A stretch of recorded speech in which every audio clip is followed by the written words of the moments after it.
drops. I mean, is that the biggest story that's being followed over there, Ashley? Is the drop in currencies, or people, you know, because as we were talking about with Doug, the fact that the economy is in a recession is not exactly a news alert, even though it's now official.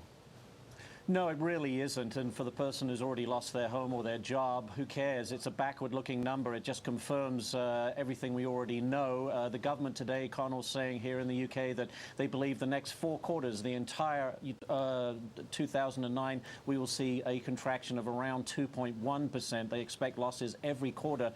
They're looking ahead to 2010. We're also hearing of job losses every day.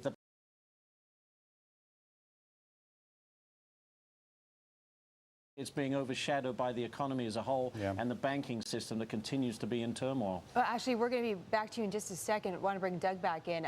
Doug, just as we're finishing off this week, I mean, it's 5 o'clock in the morning Eastern time, so we have to keep it in perspective. We're hours from the open. What is going to set the tone for the markets moving forward?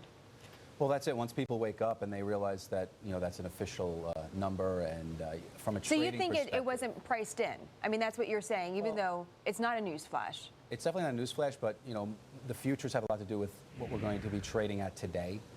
So when you wake up looking at a number, that has something to do with, you know, where we are. Whether or not we're going to close there, you know, we don't know. It's just early on. That's the first thing you wake up to, so it's important. Yeah, it's a big drop. And it's a pretty aggressive drop when you think about you know, being down. And how closely should we look at those levels in the futures to be below 8,000 in the Dow, for example, or now getting close to the 800 mark on the S&P futures?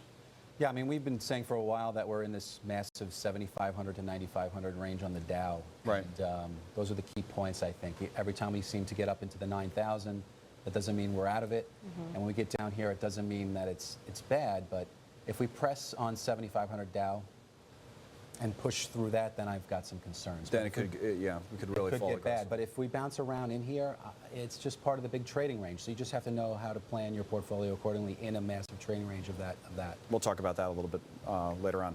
We will. Ashley, handing it back over to you now.